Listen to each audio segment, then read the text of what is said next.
Bismillahirrahmanirrahim. Assalamu alaikum. I am Hassan Shabir and I'm teaching you software architecture design and this is continuation of our lecture number 30. So before we start our lecture, let's have a recap of our last session where we were discussing about component based software architecture style. और हमने component base architecture style को define किया, इसके different components को identify किया कि ये component होते क्या हैं और उसके बाद इनके इंटरेक्शन जो हैं विद इन कंपोनेंट किस तरह से होते हैं with the help of interfaces, उसको हमने देखा। और आज के लेक्चर में हम इसी को कंटिन्यू करेंगे, अपनी component base software architecture style की डिस्कशन को, और इंशाल्लाह इसकी डिफरेंट एग्जांपल्स देखेंगे एंड देन इसकी यूएमएल नोटेशन देखेंगे, किस तरह से जो हमारा कंपोनेंट है उसे हम यूनिफाइड मॉडलिंग लैंग्वेज को यूज़ करते हुए उसकी क्या रिप्रेजेंटेशन है, और हम इसकी एप्लीकेशंस देखेंगे, किन जगह ये कंपोनेंट बेस्ड आर्किटेक्चर को यूज़ किया जाता है एंड इसके कुछ बेनिफिट्स। एंड हम अपनी इस सेशन को, हम इस अपनी लेक्चर को इख्तिताम करेंगे with knowing what are the limitations of component based software architecture style.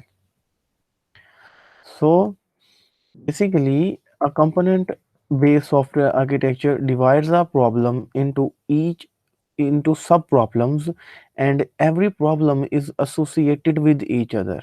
Okay, और जो हमारी सब प्रॉब्लम्स होती हैं बेसिकली वो भी कंपोनेंट होते हैं, और बट वो होते हैं डिफरेंट पार्टीशंस।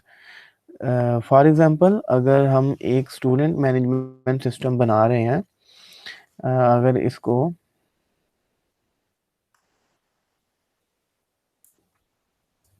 ओके सो अगर ये एक स्टूडेंट मैनेजमेंट है, STD मैं लिख रहा हूँ इसे, ये स्टूडेंट मैनेजमेंट सिस्टम बना रहे हैं और इसमें डिफरेंट इसके अलग अलग कंपोनेंट आइडेंटिफाई करते हैं। ये स्टूडेंट की कोई पर्सनल इन्फो का मॉड्यूल है, ये स्टूडेंट की रिजल्ट का मॉड्यूल है, और एक और मॉड्यूल है जो स्टूडेंट की अटेंडेंस का मॉड्यूल है। ये स्टूडेंट की अटेंडेंस का मॉड्यूल है, और हर मॉड्यूल, अगर मैं इसे मॉड्यूल कह रहा हूँ तो दिस इज अ कंपोनेंट, ये एक कंपोनेंट है, ये एक कंपोनेंट है और ये एक कंपोनेंट है। सब कंपोनेंट्स हैं। हर कंपोनेंट के अंदर डिफरेंट क्लासेस या डिफरेंट इसकी अपनी क्लासेस होंगी, जिसमें स्टूडेंट की कोई आईडी या स्टूडेंट की कोई उसकी पर्सनल डिटेल्स, उसका ग्रेड होगा, क्या स्टूडेंट का ग्रेड है, और उस ग्रेड को मिल कहाँ से रहा है, उसको ये रिजल्ट वाले मॉड्यूल से ग्रेड मिल रहा है। और रिजल्ट में क्या है, रिजल्ट में बेसिकली इसके जो मिड के हैं मार्क्स, इसके बाद इनके फाइनल्स के मार्क्स, सेशनल के मार्क्स, ये सब इंक्लूड होके ये एक रिजल्ट जनरेट हो रहा है, और जो जनरेट होके पर्सनल इन्फो को सेंड हो रहा है। इसी तरह से अटेंडेंस को देखी जाती है कि अगर स्टूडेंट की अटेंडेंस जो है वो 80% से अबव है तो वो एग्ज़ाम में जा सकता है। बेसिकली ये रिज़ल्ट का मॉड्यूल बेसिकली एग्ज़ाम के रिलेटेड ही है ना, तो वो देन इस मॉड्यूल में आ सकता है। तो आप देख रहे हैं कि हर कंपोनेंट की आपस में इंटरेक्शन है, और ये एक दूसरे से रिलेटेड भी हैं, और but we are dividing a complex component, ये हमारा कॉम्प्लेक्स कंपोनेंट है, इनटू डिफरेंट सब कंपोनेंट, और ये सब कंपोनेंट जो हैं ये इसकी पार्टीशंस कहला रहे हैं, और इनकी आपस में जो इंटरेक्शन हो रही है दैट इज द इंटरफेस।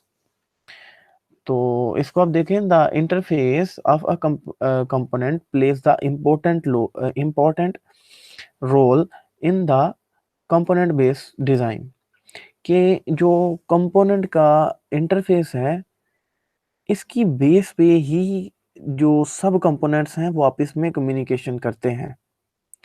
अगर रिजल्ट किसी स्टूडेंट का मिड का, सेशनल का या उसके फाइनल्स का रिजल्ट पड़ा है रिजल्ट वाले मॉड्यूल में या उस वाले कंपोनेंट में, बट पर्सनल इंफॉर्मेशन के पास अगर वो किसी तरह से नहीं आ सकता, तो हाउ द पर्सनल इंफॉर्मेशन या जो उसमें जीपीए का आपका कोई वेरिएबल है या जीपीए का कोई ऐसा आपका डाटा मेंबर है, किस तरह से वो अपडेट होगा। तो अगर उसकी जो आपका पर्सनल इन्फो वाला कंपोनेंट है, उसको कोई ऐसा इंटरफ़ेस प्रोवाइड किया गया हो जिसके थ्रू वो कम्युनिकेशन कर सके विद द रिज़ल्ट मॉड्यूल, तो वो रिज़ल्ट लेके उसकी बेस पे उसका जो ग्रेड पॉइंट एवरेज है, वो निकाल के पर्सनल इन्फो में स्टोर की जा सकती है।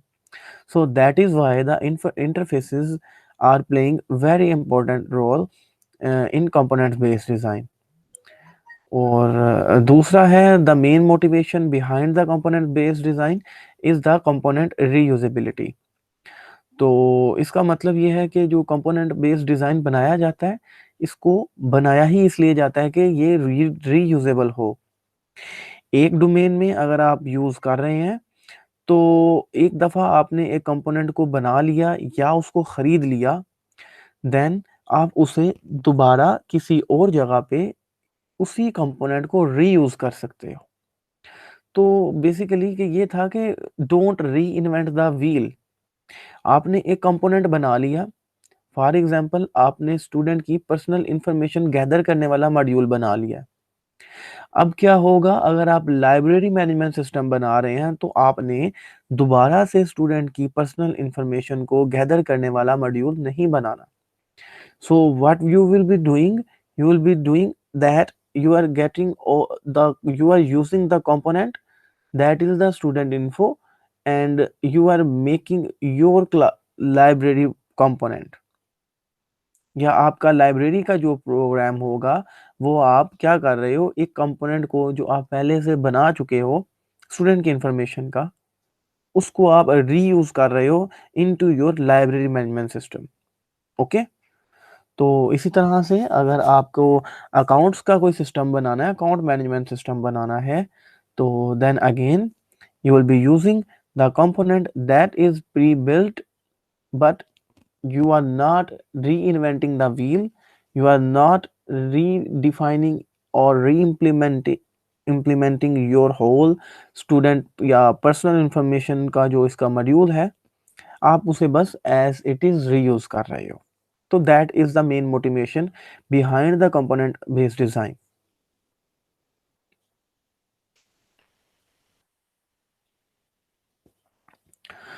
तो इसमें design can make use of existing reusable commercial of the shelf component. और डिज़ाइन ये किस तरह से बनते हैं कंपोनेंट के, ये तो या तो कोई कमर्शियली तौर पे इस तरह के कंपोनेंट बना दिए जाते हैं जो यूज़र की, जो क्लाइंट की रिक्वायरमेंट्स को और मैप किए होते हैं, और वो मार्केट में अवेलेबल होते हैं विद सम कॉस्ट, या वो फ्रीली अवेलेबल होते हैं और विद उनके साथ कोई कॉस्ट इन्वॉल्व होती है जिसकी बेस पे आप उसे परचेज कर लेते हो, और अपने उसके जो प्रॉपर्टी के लाइसेंस होते हैं वो आप खरीद लेते हो, और देन आप उसको दोबारा, जैसे कि हम अपनी सर्विस ओरिएंटेड आर्किटेक्चर में क्या कर रहे थे कि जो सर्विस थी वो बेसिकली प्रॉपर्टी रहती थी सर्विस प्रोवाइडर की, बट जब तक आप उसे यूज कर रहे थे, आप उसका पेमेंट दे रहे थे। अगर आपकी मंथली सब्सक्रिप्शन थी, तो आप मंथली चार्जेस दे रहे होते थे। बट कंपोनेंट के केस में क्या होता है कि आपने कंपोनेंट को खरीद लिया होता है। जब आपने उसको खरीद लिया है, तो इट्स अप टू यू, आप उसे किस तरह से यूज करोगे। और इसके साथ ये भी किया जा सकता है कि आप अपने इन हाउस में, अपने सॉफ्टवेयर हाउस में एक अपनी रिक्वायरमेंट्स के अकॉर्डिंगली एक कंपोनेंट बना दें, and with the passage of time अगर आपको उसी कंपोनेंट की किसी और दूसरे प्रोग्राम में यूज की ज़रूरत महसूस हुई, तो then you can reuse that in house build component for your other program. और इससे क्या होता है, अगर आप कंपोनेंट बेस आर्किटेक्चर कोई या कोई सॉफ्टवेयर प्रोडक्ट बना रहे होते हो, इसका फ़ायदा क्या होता है आपको? इसका फ़ायदा ये होता है कि आपका सिस्टम जो है वो रिलायबल हो जाता है, रिलायबिलिटी उसकी इंक्रीज़ हो जाती है ओवरऑल। क्यों? आप ये सोचें कि आपने एक मॉड्यूल ऑथेंटिकेशन का मॉड्यूल है जो आपने गूगल से ले लिया। गूगल एक प्रोवाइड करता है गूगल ऑथेंटिकेशन की सर्विस। अगर आप उसे कंपोनेंट कहें तो उन्होंने एज अ कंपोनेंट आपको दे दिया। अगर वो सर्विस है तो उसका मतलब कि वो मंथली चार्ज करेंगे। अगर वो कंपोनेंट है इसका मतलब ये है कि वो आप उसे खरीदेंगे। तो अगर लेट्स सपोज कि कोई आपने इसका गूगल ऑथेंटिकेशन का कंपोनेंट आपने खरीद लिया। नाउ आपको किसी भी जगह पे इस चीज को मेंशन करने की जरूरत नहीं है कि ये गूगल की प्रॉपर्टी है, दैट इज योर प्रॉपर्टी। आप इसे अपनी मर्जी से यूज करो। और गूगल ने जब ये कंपोनेंट बनाया है तो उन्होंने इसे मेक श्योर किया कि your the component they are selling is reliable. तो उन्होंने जब इसकी रिलायबिलिटी चेक की हुई है और वो बेहतरीन वर्किंग कंडीशन में आपका कंपोनेंट है, and when you are using this component into your program, तो आपको इसके पर्टिकुलर कंपोनेंट की रिलायबिलिटी की टेंशन लेने की ज़रूरत नहीं। और इसी तरह से अगर आपने एक से ज़्यादा कंपोनेंट्स को यूज़ किया है अपने प्रोग्राम में, तो अगेन आपकी जो जो कंपोनेंट आपने यूज़ किए हैं, आपको उनके लिए फ़िक्रमंद होने की ज़रूरत नहीं, क्योंकि वो pre defined well defined set of rules को फॉलो करते हुए बने हैं, जो प्रॉपर टेस्टिंग और वेरिफिकेशन से गुजरे हैं। और इस तरह के कंपोनेंट जब आप यूज कर रहे हो तो दैट आर रिलायबल कंपोनेंट्स। और अगर आप मल्टीपल रिलायबल कंपोनेंट्स अपने सिस्टम में यूज कर रहे हो तो ओवरऑल अगर मैं बात करूं तो आपके सिस्टम की कॉम्प्लेक्सिटी इंक्रीज हो जाएगी। That is what these two lines are telling us. This increases overall system reliability. वो किस तरह से बढ़ती है? Since the reliability of each individual component, हर एक component की reliability enhances the reliability of whole system via reuse. कि आप दोबारा से यूज कर रहे होते हैं सिस्टम्स को, तो जब आप मल्टीपल कंपोनेंट को यूज कर रहे हो तो उसने ओवरऑल सिस्टम की रिलायबिलिटी को इंक्रीज कर दिया। सो अब हम ये डिस्कशन करते हैं कि what exactly is component. Component क्या है? तो कंपोनेंट को आप बच्चों ये समझ लो कि that is a deployable package. वो पैकेज है जिसको जो प्री डिफाइंड जो बना हुआ पैकेज है जिसको आप अपने सॉफ्टवेयर में एज इट इज यूज कर सकते हो। तो that is a deployable package कि उसको दोबारा से बनाने की ज़रूरत नहीं है, वो बना हुआ है, सेल्फ कंटेन्ड है और रिलायबल है। Just pick it, buy it and use it in your program, ये वाला है। तो that is a software package that provides services to its client. और जो ये कोई भी कंपोनेंट बनाया जाता है, ये क्लाइंट्स की रिक्वायरमेंट को मैप करके बनाया जाता है। और इसका मतलब ये हुआ कि आपने कोई भी कंपोनेंट यूज़ किया, तो ये क्या करेगा, ये कंपोनेंट अपने क्लाइंट को जिसने उसको खरीदा है, उसको सर्विस प्रोवाइड करेगा। और जो ये सर्विस उसने प्रोवाइड करनी है, ये इसको अपनी सर्विस को प्रोवाइड करने के लिए इटसेल्फ कुछ दीगर सर्विसेज की ज़रूरत हो सकती है, तो डिफरेंट कंपोनेंट की। कि कोई एक कंपोनेंट से उसको कोई सर्विस चाहिए होगी जिसकी बेस पे जो आपने कंपोनेंट खरीदा है वो अपनी फंक्शनैलिटी को प्रॉपर्ली परफॉर्म कर सकता है। अगर आप इसकी एग्जांपल देखें तो फॉर एग्जांपल आप इस चीज़ को इस तरह से देख लें कि आपने कोई इमेज रिकग्निशन का सॉफ्टवेयर बनाया और जब आपका वो सॉरी बनाया नहीं, आपने वो कंपोनेंट को परचेज कर लिया। और अगर आपने इमेज एनहांसमेंट या क्लासिफिकेशन का एक कंपोनेंट को परचेज किया है, तो what is required, the component require an image जिसको वो इनहांस करेगा। ओके, तो वो इमेज जो है that is input for the component.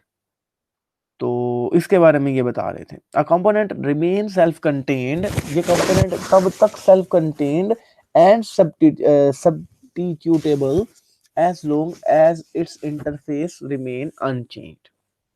ये कंपोनेंट जो है ये तब तक सेल्फ कंटेन्ड रहेगा और सब्स्टिट्यूटेबल रहेगा जब तक इसका इंटरफेस चेंज नहीं हो जाएगा। इंटरफेस का मतलब ये है कि वो फंक्शन कॉल्स बेसिकली कंपोनेंट जो है that is source line of codes, कोई डिफरेंट क्लासेस का कॉम्बिनेशन हो सकता है एब्स्ट्रैक्ट लेवल में अगर बात करें तो इसमें क्या होता है, तो इसका मतलब ये है कि आप अगर एक क्लास फॉर एग्जांपल कोई स्ट्रिंग की यूज कर रहे थे और उसमें एक या आप स्क्वायर रूट की कोई फंक्शनैलिटी के लिए क्लास को आपने इंपोर्ट किया सी प्लस प्लस में कि शार्प इंक्लूड आपने किया मैथ डॉट एच, इस लाइब्रेरी में या इस कंपोनेंट में आपको डिफरेंट इंटरफेस प्रोवाइड किए गए हैं।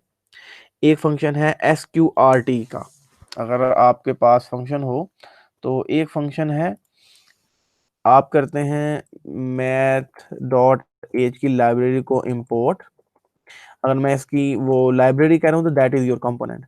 अब इस कंपोनेंट के लिए डिफरेंट इंटरफेसेस प्रोवाइड किए गए हैं जो कि यूजर की रिक्वायरमेंट के अकॉर्डिंग है। फॉर एग्जांपल एक कंपोनेंट है SQRT का, स्क्वायर रूट का। तो जब आपका ये फंक्शन है दैट इज योर इंटरफेस, ये इंटरफेस जब तक सेम रहेगा और इस फंक्शन की जो इम्प्लीमेंटेशन है into your math dot H की लाइब्रेरी, अगर ये जो अगर ये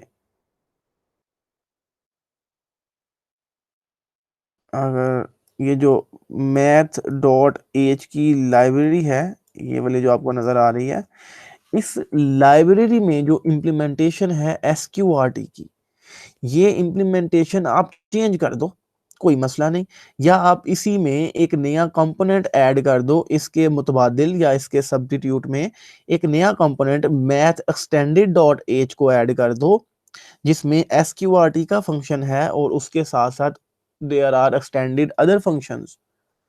तो क्या होगा, जब तक ये SQRT का फंक्शन सेम है, इंटरफेस सेम है, तब तक आपका कंपोनेंट इज सेल्फ कंटेन्ड, तब तक इसमें कोई इस तरह से इसकी फंक्शनैलिटी को एज सच फर्क नहीं पड़ेगा।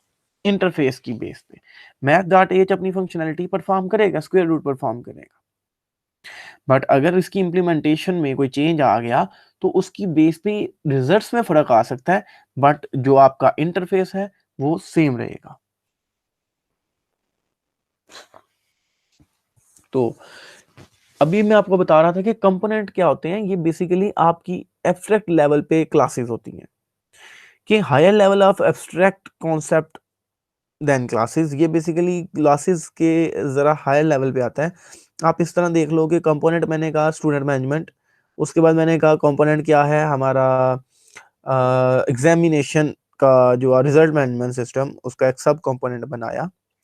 और इसमें हायर लेवल ऑफ कॉन्सेप्ट क्यों कह रहे हैं इसे, अब्स्ट्रैक्ट क्या है कि जब हमने अपना एग्जामिनेशन का एक कंपोनेंट बनाया रिजल्ट मैनेजमेंट का, itself it contain different classes, एक कंपोनेंट में मल्टीपल क्लासेस हैं कि जो एग्जामिनेशन है इसमें एक क्लास होगी मिड टर्म की, एक क्लास होगी फाइनल टर्म की, एक क्लास होगी सेशनल की।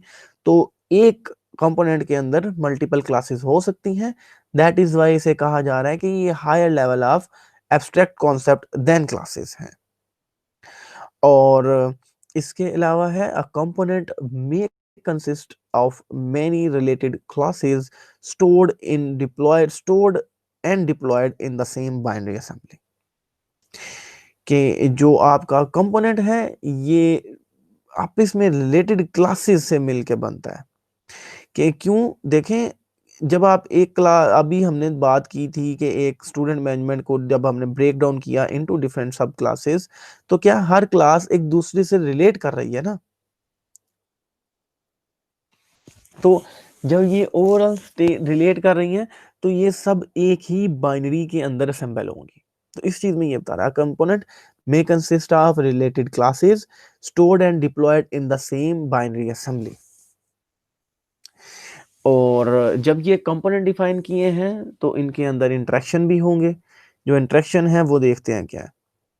Basically the interface of a component plays the role of contract between its implementation and client.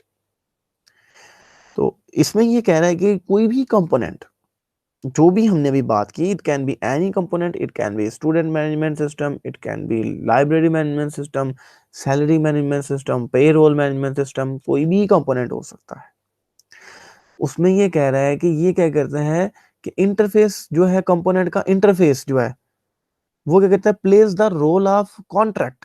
Basically ये कॉन्ट्रैक्ट का रोल प्ले करेगा बिटवीन किसके दरमियान, जो इम्प्लीमेंटेशन हुई है और जो क्लाइंट की रिक्वायरमेंट है, इन दोनों के दरमियान में जो कॉन्ट्रैक्ट है वो बेसिकली इंटरफेस करते हैं। कि interface of a component plays the role of contract, क्योंकि इंटरफेस जो है ये रोल प्ले कर रहा है किसका, कॉन्ट्रैक्ट का, कि कोई भी एग्रीमेंट का बिटवीन किस बेस पे ये कॉन्ट्रैक्ट हो रहा है, इम्प्लीमेंटेशन और क्लाइंट्स के रिक्वायरमेंट को मैप करने के लिए। और इस वजह से कि जो कॉन्ट्रैक्ट हो रहा है, और कॉन्ट्रैक्ट क्या होता है कि आप तय कर लेते हो कि इस फंक्शन के लिए या क्लाइंट की ये रिक्वायरमेंट के लिए ये वाली इम्प्लीमेंटेशन होगी, दैट इज द कॉन्ट्रैक्ट। तो इस कॉन्ट्रैक्ट की वजह से इसे कॉन्ट्रैक्ट ओरिएंटेड सॉफ्टवेयर आर्किटेक्चर भी कहा जाता है। And the first step in component based, जो कंपोनेंट बेस्ड हमारे पास सॉफ्टवेयर डिजाइन है, उसका पहला स्टेप क्या है? पहले स्टेप में तो ये है कि आपने वो कंपोनेंट को आइडेंटिफाई करना है कि ये जो आपके कंपोनेंट्स हैं, ये सारे मेरे जो कंपोनेंट हैं दैट आर माय, आपने उनको आइडेंटिफाई कर लेना है, उनको निकाल लेना है या उनको आपने फिगर आउट करना है। और उसके बाद आपने ये फिगर आउट करना है कि ये जो कंपोनेंट हैं ये आपस में किस तरह से इंटरेक्ट करेंगे, इनके कनेक्शंस क्या होंगे, और the connection are conducted via interface of component. और ये एक कनेक्शन किस तरह से काम करेंगे, ये कनेक्शन किस तरह कंडक्ट किए जाएंगे, ये with the help of interfaces of a component. जो कंपोनेंट है उनकी कंपोनेंट की साथ वाया उनके जरिए से क्या करते हैं, ये कनेक्शन को कंडक्ट किया जाता है। और ये देखें एक एन टीयर आर्किटेक्चर की डायग्राम है, और इस एन टीयर में हमारे पास एक सबसे पहले बेसिकली 3 टायर हो गया एन टायर का, कि पहले में हमारे पास बिजनेस लेयर है, नीचे सबसे जो बिजनेस लेयर है, बिजनेस लेयर में क्या हो रहा है, आपकी बिजनेस लॉजिक की इम्प्लीमेंटेशन की जा रही है। और उसके बाद आप देखें कि बिजनेस लॉजिक की इम्प्लीमेंटेशन के बाद ऊपर देख रहे हैं प्रेजेंटेशन लॉजिक है, और प्रेजेंटेशन लॉजिक ये आपके इंटरफेसेस हैं प्रेजेंटेशन लेयर में। उस प्रेजेंटेशन लेयर के बाद आपके बिजनेस लॉजिक इम्प्लीमेंटेशन है। जब आपका बिजनेस लॉजिक इम्प्लीमेंट होता है तो डेटाबेस ड्राइवर के जरिए जो आपके डेटाबेस में इंसर्ट, डिलीट, अपडेट या मॉडिफिकेशन की कमांड्स के थ्रू अपडेशन की जाती है। तो इस आर्किटेक्चर को अब देखें हम कंपोनेंट में किस तरह से किया जा सकता है। आर्किटेक्चर स्टाइल वही है एंटायर, बट इसमें यह है कि आप देख रहे हैं डिफरेंट कंपोनेंट हैं। फर्स्ट कंपोनेंट में आप देखो ड्राइवर, जो येलोइश एरिया आपको नजर आ रहा है,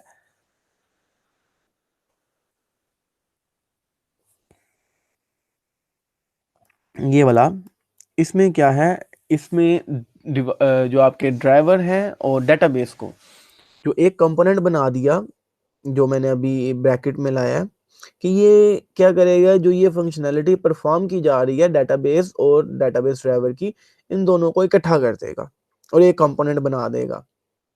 इसी तरह से जो बिजनेस लॉजिक है, ये फॉर एग्जांपल ये जो इम्प्लीमेंट कर रहा है किसी फेशियल रिकग्निशन सिस्टम के लिए, तो आपने एक कंपोनेंट बना दिया कि ये कंपोनेंट है बेसिकली किसी एक बिजनेस लॉजिक को इम्प्लीमेंट किया हुआ है, और ये आपने FREC ये फेशियल रिकग्निशन का आपने सिस्टम बना लिया, कंपोनेंट बना लिया।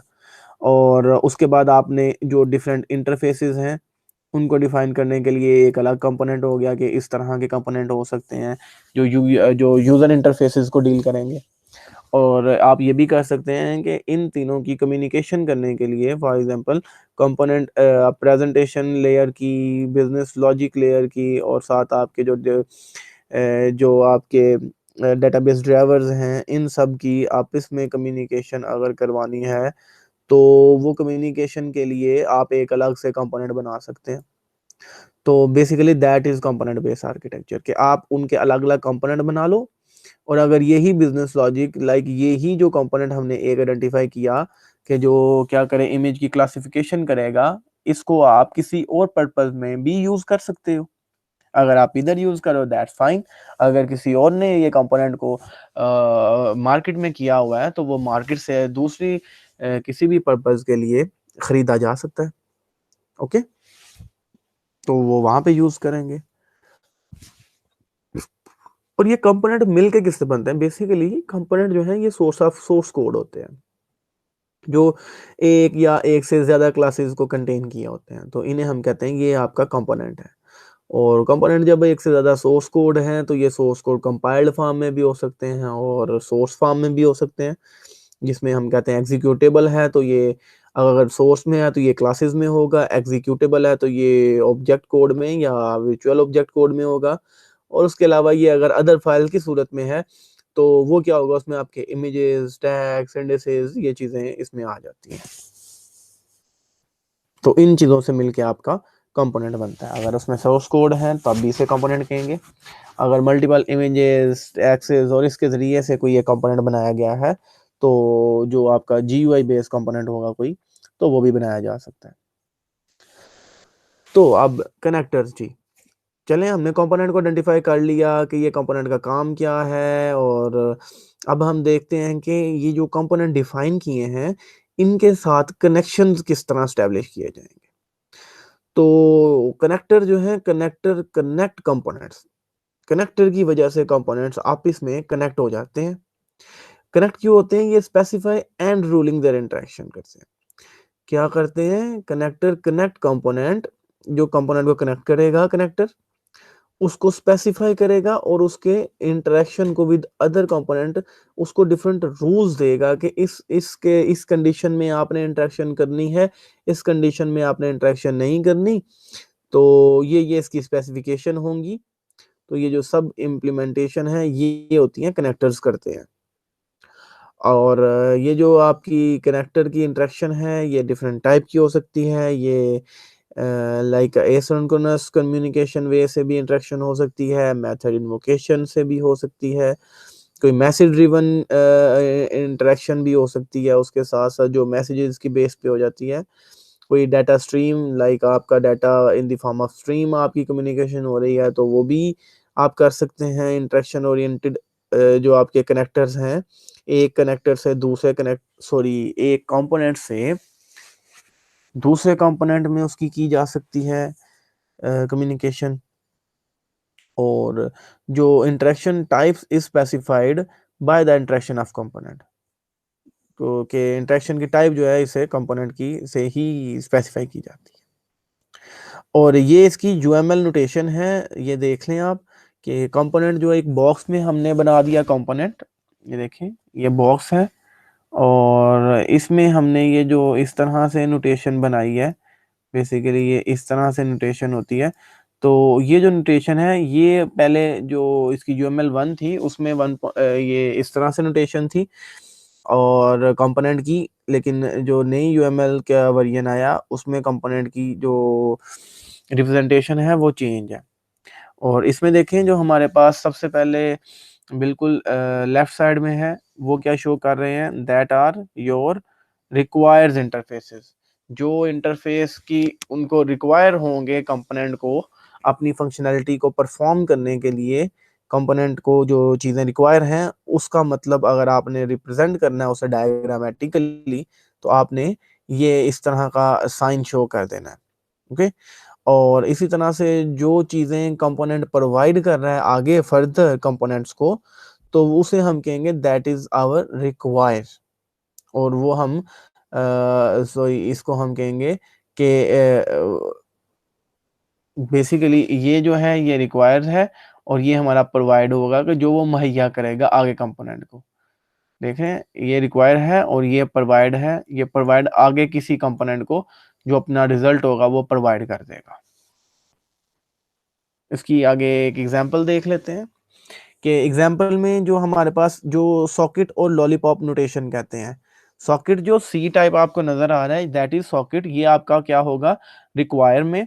अगर सॉकेट लगा हुआ है तो इसका मतलब यह है कि ये कंपोनेंट कुछ रिक्वायर कर रहा है, जिसकी तरफ इसका फेस है ये आपको नजर आ रहा है, जिस तरफ इसका ये फेस है इसका मतलब वो जो नीचे कंपोनेंट है इससे कुछ रिक्वायर कर रहा है और अगर ये लॉलीपॉप का साइन है तो इसका मतलब कि ये इन्वेंट्री वाला सिस्टम कुछ प्रोवाइड कर रहा है। सो सेम कि ऑर्डर सिस्टम जो है वो रिक्वायर कर रहा है customer lookup from the customer repository. वो कहता है कि मुझे कस्टमर की रिपोजिटरी से कस्टमर्स की लिस्ट दो। ओके, और ये कस्टमर की लिस्ट प्रोवाइड किस तरह की जा रही है, ये जो आपको नजर आ रहा है इस तरह लॉलीपॉप का साइन, इसके थ्रू ये प्रोवाइड की जा रही है। और कस्टमर ने जो भी लुकअप उसके पास पड़ी थी रिपोजिटरी ने उसको आउटपुट पे दे दी। और जो कस्टमर के आगे आपको ये नजर आ रहा है इनकी सॉकेट नोटेशन, इसकी मतलब ये है कि इसने कस्टमर लुकअप को रिक्वेस्ट किया और इसने प्रोवाइड कर दिया, ऑर्डर के पास आ गया। इसी तरह से इन्वेंट्री को जब रिक्वेस्ट आई कि प्रोडक्ट को आप एक्सेसर दो, तो इन्वेंट्री सिस्टम ने जो प्रोडक्ट एक्सेसर्स थे वो प्रोवाइड कर दिए। लॉलीपॉप नोटेशन का मतलब ये है। और इसकी हम एक डिटेल डायग्राम देख लें कि देखें कंपोनेंट के अंदर मल्टीपल कंपोनेंट्स हैं। See that is a component, ये देखें ये ओवरऑल आपका जो ये सारा ए कंपोनेंट है जिसका नाम स्टोर है, एक कंपोनेंट है जिसका नाम ऑर्डर है, एक कस्टमर है और एक प्रोडक्ट है। और इसका मतलब ये है कि ये जो है ये प्रोवाइड है और ये है रिक्वायर का सिग्नल। तो अब जब ये इस तरह देखेंगे तो आप मुझे बता सकते हैं कि ऑर्डर जो है वो किस चीज को रिक्वायर कर रहा है और क्या चीज उसको प्रोवाइड हो रही है। ऑर्डर जो है कस्टमर से रिक्वायर कर रहा है नंबर ऑफ पर्सन्स, कि मुझे पर्सन की लिस्ट दो। कस्टमर जो है वो प्रोवाइड कर रहा है, क्योंकि कस्टमर के साथ आप देख रहे हैं इस तरह से हमारे पास डायग्राम बनी हुई है, ये लॉलीपॉप नोटेशन। तो इसका मतलब कि वो लिस्ट प्रोवाइड कर रहा है। सेम ऑर्डर का जो मॉड्यूल है, जो ऑर्डर का कंपोनेंट है, ये रिक्वायर कर रहा है ऑर्डर की कोई ऑर्डरेबल आइटम जिनका ऑर्डर किया जा सकता है। प्रोडक्ट में से वो वाली ऑर्डरेबल आइटम्स की लिस्ट शो हो जाती है कि ये वो आइटम्स हैं जिनमें से आप ऑर्डर कर सकते हो। ओके, और बाद में देखें इसको क्या चीजें रिक्वायर्ड हैं। जो ये हमारा कंपोनेंट स्टोर है वो क्या रिक्वायर करेगा, कस्टमर कंपोनेंट रिक्वायर क्या कर रहा है कि मुझे outside of this store component account वाला कोई कंपोनेंट होगा, यहाँ पे कोई कंपोनेंट है जिसका नाम अकाउंट है, उस कंपोनेंट से फिर वो रिक्वेस्ट कर रहा है कि मुझे वो प्रोवाइड कर दो अकाउंट की डिटेल। तो उसने प्रोवाइड की। जब ये अकाउंट वाले ने, ये अकाउंट के मॉड्यूल ने रिक्वायरमेंट प्रोवाइड कर दी अकाउंट्स की डिटेल, और ये अकाउंट की डिटेल मिल गई कस्टमर को। इसी तरह से जो सारी फंक्शनैलिटी परफॉर्म होने के बाद जो ऑर्डर एक जनरेट हुआ, वो ऑर्डर किसको मिल जाएगा, वो ऑर्डर बाहर किसी दूसरे कंपोनेंट को प्रोवाइड कर दिया जाएगा। एंड कॉन्ट्रेक्चुअल इंटरफेसेस क्या होते हैं। अब इंटरफेस का तो आपको पता लग गया कि ये बेसिकली वो मेथड वे ऑफ कम्युनिकेशन है जिसके जरिए एक कंपोनेंट दूसरे कंपोनेंट से इंटरेक्शन कर रहा है। और कॉन्ट्रैक्ट क्या होते हैं, ये बेसिकली आप कह दो कि इनकी बेस पे ही आपके कंपोनेंट बनते हैं कॉन्ट्रैक्ट की, कि क्लाइंट की रिक्वायरमेंट्स जो होती हैं वो कॉन्ट्रैक्ट कह लें कि उसकी बेस पे ही बनते हैं। स्पेसिफिकेशन जो होती हैं कि ये कंपोनेंट इस तरह से होगा, ये इस तरह की फंक्शनैलिटी परफॉर्म करेगा, इसके साथ ये कंपोनेंट इन्वॉल्व होंगे। तो ये जो एक स्पेसिफिकेशन है अटैच टू एन इंटरफेस, किसी भी इंटरफेस के साथ जो जो स्पेसिफिकेशन अटैच हो जाती हैं, जो क्या काम करती हैं, जो म्यूचुअली बाइंड किस चीज को बाइंड करती हैं, कंपोनेंट को किसके साथ, उसके क्लाइंट के साथ। कि जो क्लाइंट है उसने कोई फीचर रिकग्निशन का सिस्टम यूज करना है, तो जो ये इसकी बाइंडिंग होगी वो किस तरह होगी कि वो स्पेसिफिकेशन को मैच करे, बाइंड कर दे। तो वो जो इंटरफेस की स्पेसिफिकेशन है, इंटरफेस क्या होगा, इमेज एनहांसमेंट में अगर मुझे एनहांस इमेज का इंटरफेस मिलेगा, उस तरह का फंक्शन मिलेगा, that it is useful to me. तो इसका मतलब ये है कि ये मेरा ये कॉन्ट्रैक्ट होगा कि मुझे ये वाले फंक्शनैलिटी या ये वाला इंटरफेस चाहिए होगा, तो ही मैं ये सर्विस यूज कर सकता हूँ। तो that is your contractual interfaces. और ये किस तरह से काम करेंगे, ये फंक्शनल एस्पेक्ट भी हो सकते हैं, एपीआई। और दूसरा क्या होगा, इसमें हमारे पास प्री कंडीशन और पोस्ट कंडीशन हो सकती है जो किसी एपीआई में स्पेसिफाइड की गई। कि प्री कंडीशन में क्या मतलब है कि आपने जो भी कंपोनेंट है उसको क्या चीजें जरूरत है, उसकी कंडीशन में पहले क्या जरूरत है।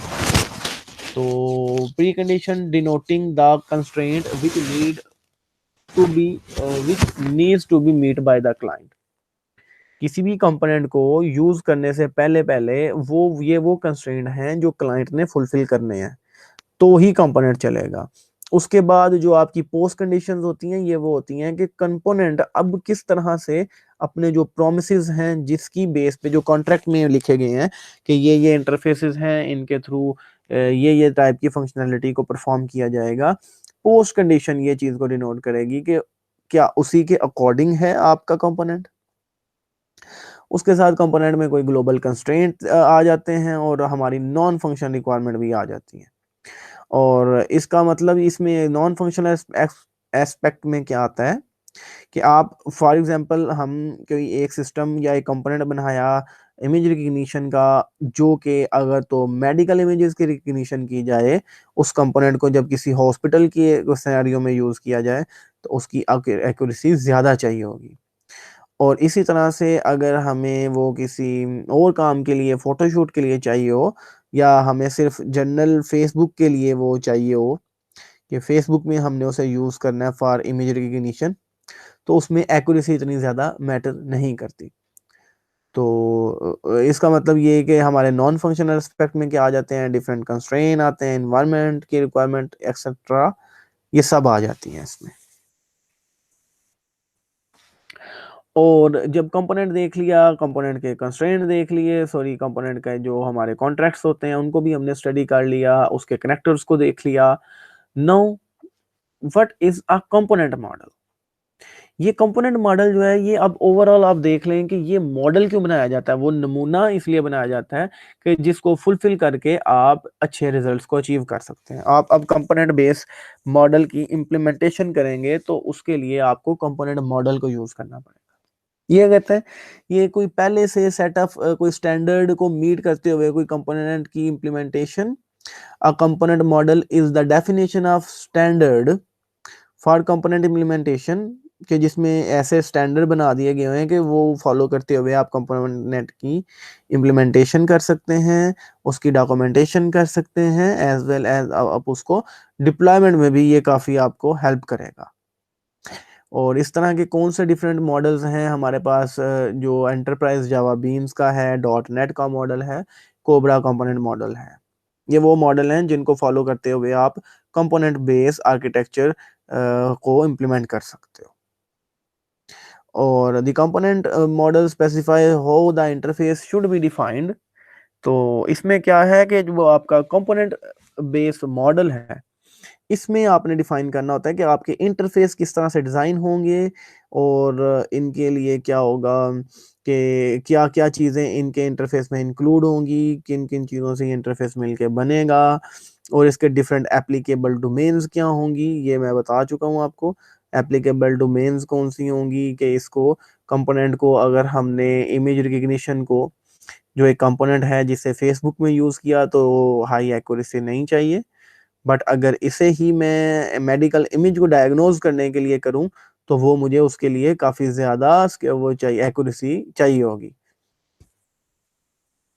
और कंपोनेंट के लिए देखें कि किसी भी कंपोनेंट मॉडल के लिए जो interface usages information and deployment use, तो इसके बारे में देखें इसके स्टेप्स में क्या क्या चीज़ें हैं डिफरेंट। कि जब आपने इंटरफेस डिज़ाइन करना है तो आपने इंटरफेस की डेफिनेशन करनी होगी, कि आपने उनको डिफाइन कर लेना है कि ये हमारे इंटरफेस होंगे। उसके बाद कंपोनेंट्स की कंपोजिशन, इसको देखना है कि कंपोनेंट जो हैं ये किस तरह कंपोज किए गए हैं, इनकी अरेंजमेंट किस तरह होगी, मल्टीपल कंपोनेंट आपस में किस तरह से इंटरेक्ट करेंगे। उसके बाद हमने ये देखना है कि कोई ऐसे का स्पेसिफिक कोई इंटरफेसेस भी हैं, ये सब हमारे इंटरफेस वाले मॉड्यूल में आ जाएंगे। फिर हमने यूजर इंफॉर्मेशन देखनी है कि जो कंपोनेंट हमने आइडेंटिफाई कर लिए हैं, अब वो कंपोनेंट को नाम कैसे रखने हैं, उसके लिए नेमिंग कन्वेंशन को फॉलो करना है आपने। देन यूजेज, क्योंकि जब हम इस इंफॉर्मेशन को यूज करेंगे तो उस इंफॉर्मेशन के अबाउट इंफॉर्मेशन को स्टोर किया जाएगा।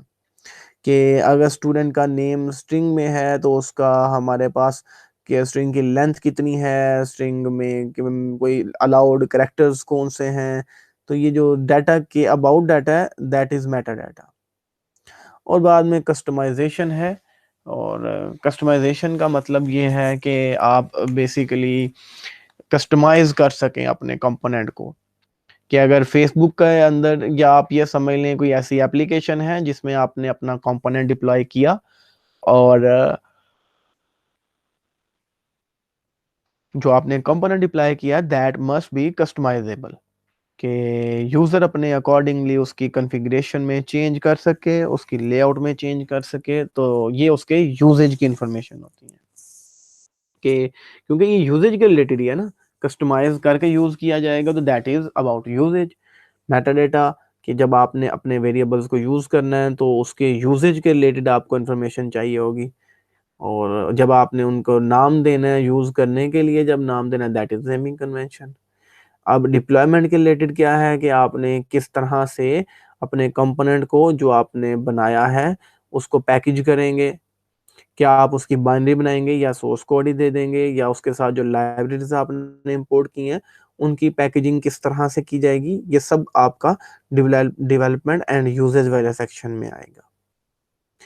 और उसके बाद क्या है, डॉक्यूमेंटेशन होगी। बिल्कुल, जो डिप्लॉयमेंट होगी तो डॉक्यूमेंटेशन की वजह से ही जो क्लाइंट है वो उसको फुलफिल या प्रॉपरली अंडरस्टैंड कर सकेगा। और बाद में इसकी सपोर्ट होती है, क्योंकि ये आपके बाय किए गए होते हैं प्रोजेक्ट्स, कंपोनेंट, तो इनकी मोस्टली तो सपोर्ट एज सच नहीं होती, बट आप उसको कह सकते हैं कि ये with the passage of time आप उन्हें ऐसे कस्टमाइजेबल कोड बता देते हो कि अगर आप इसको कस्टमाइज या इसमें कोई नया फीचर ऐड करना चाहें, तो that is the process how you can add your own customised application. और इसकी डिफरेंट गाइडलाइन हैं कंपोनेंट लेवल डिज़ाइन करने के लिए, कि इसमें आपने नेमिंग कन्वेंशन को फॉलो करना है।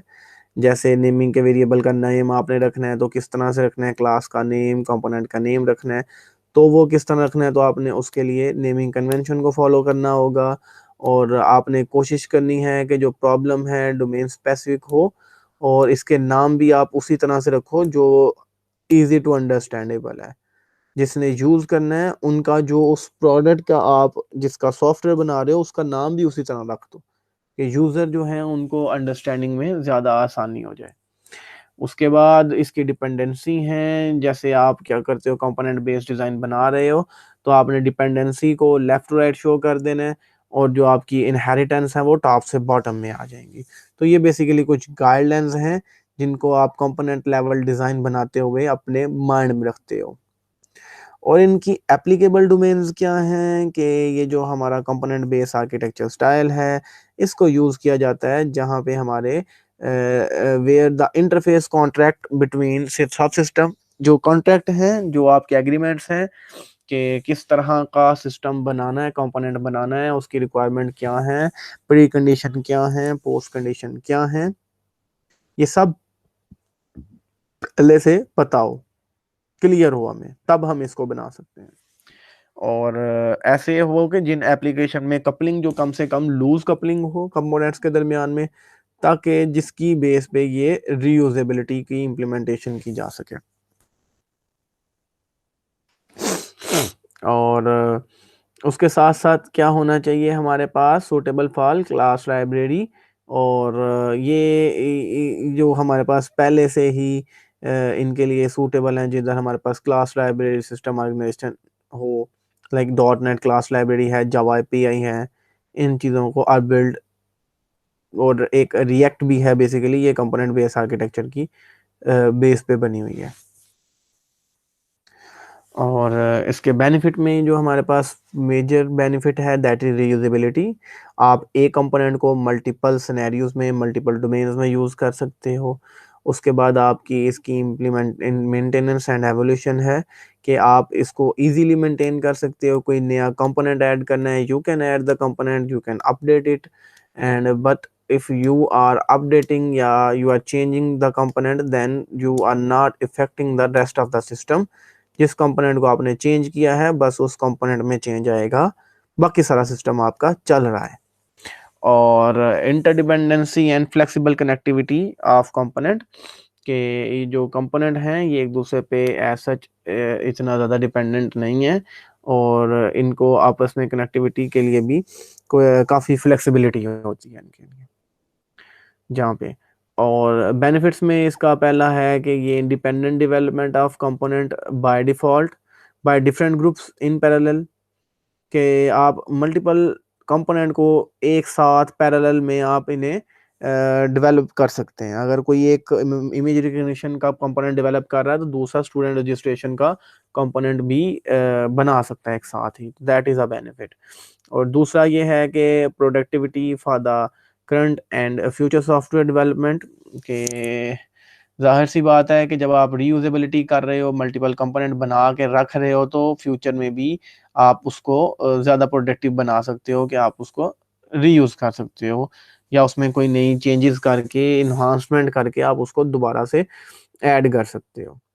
और इसमें जो लिमिटेशन है, इसमें पहली लिमिटेशन तो ये है कि it is very difficult to find suitable available component to reuse. आपको वो जो अपनी पसंद, जो आपकी रिक्वायरमेंट के अकॉर्डिंग कंपोनेंट है, इसको ढूंढना somehow it is very difficult.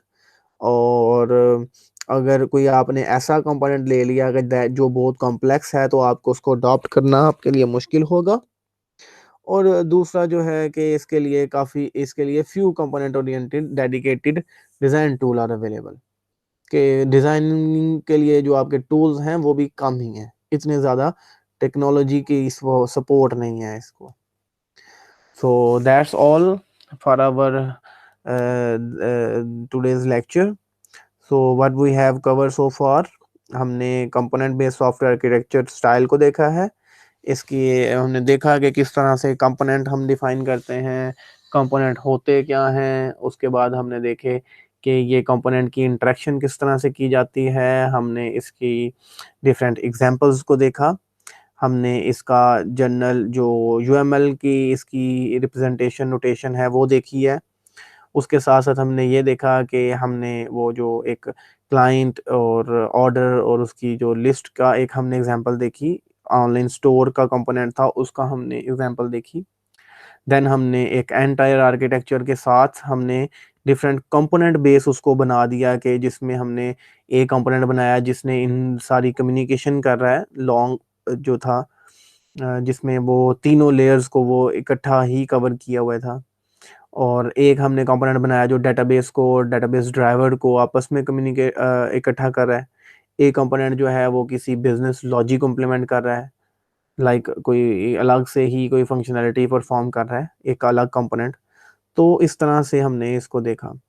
बाद में हमने इसके एप्लीकेबल डोमेन्स देखी कि किन जगहों पे ये यूज़ किया जाए, इसके बेनिफिट्स देखे कि रीयूजेबिलिटी है, आपने कंपोनेंट ऐड कर सकते हैं, और इसमें कुछ लिमिटेशंस हैं, अडॉप्टेशन मुश्किल हो जाती है। और उसके अलावा दीगर हमने इसके लिमिटेशंस को डिस्कस किया। तो इसके साथ ही हम आज के लेक्चर को ख़त्म करते हैं। If you have any question then please let me know in your Google Classroom by commenting under this recordings, or you can email me, or there is another option of WhatsApp group. You can ask me in my WhatsApp number, on my WhatsApp number as well. And otherwise we will discuss this in our interactive session. If you have any queries, write down and I will answer your queries on our interactive session. तो तब तक के लिए अल्लाह हाफिज़, अपना ख्याल रखिएगा। शुक्रिया।